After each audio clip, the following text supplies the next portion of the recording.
France Inter.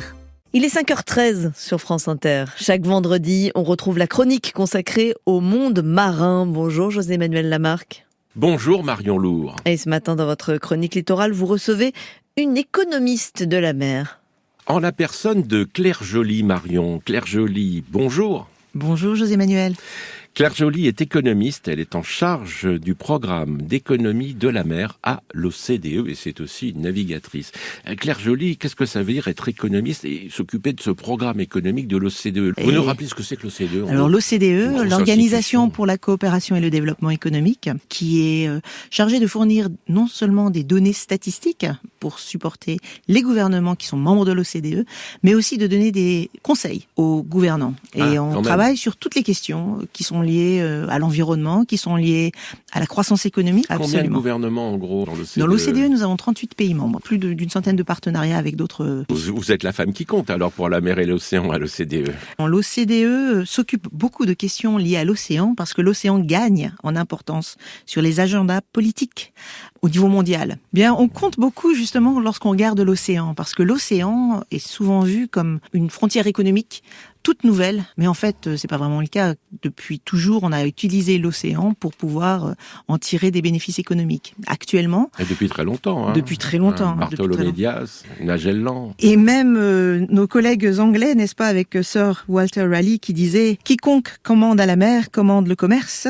Quiconque commande le commerce du monde commande les richesses du monde. Et par conséquent, le monde lui-même. » Et aujourd'hui, l'océan est un domaine clé, stratégique, économique, qui attise, je dirais, beaucoup d'appétit. Les dernières données que nous avons sur l'océan, et qui seront publiées formellement le 31 mars 2025, lors d'un événement qui aura lieu pas très loin d'ici, au Musée national de la marine, montrent que l'océan représente à peu près 3,4% de la richesse mondiale. Quand on réfléchit, cela représente en fait la 5e puissance économique si on compare, par exemple, aux États-Unis et à la Chine. Il faut bien comprendre une chose, Claire Joly, la 5e puissance mondiale par rapport à ce que vous nous dites, c'est donc l'océan. En termes de valeur ajoutée, c'est absolument incroyable de voir, je dirais, cette importance de l'océan dans notre économie mondiale. Et justement, concernant votre partie d'économie de la mer à l'OCDE, on parle beaucoup de pollution, bien sûr la pollution plastique. En fait, l'un des grands défis qu'on voit pour la mer, évidemment, ce sont tous les problèmes environnementaux qui sont en train de grandir. Et comme on va vers une véritable industrialisation de la mer, quelque part, on voit qu'il y a énormément d'activités avec beaucoup de déchets plastiques qui se retrouvent en mer.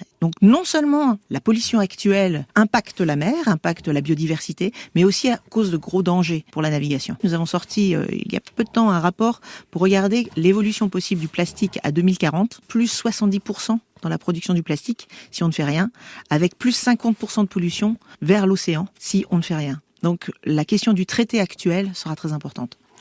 Oui, alors le traité dont vous parlez, Claire Joly, c'est le traité sur la pollution plastique. Il en sera question justement en juin prochain à Nice, à l'UNOX, c'est la conférence des Nations Unies sur l'océan. Mais vous, Claire Joly, tout à l'heure je l'ai dit, vous naviguez, vous êtes une navigatrice avec une spécialité, vous naviguez sur les CDA, c'est-à-dire ceux des autres.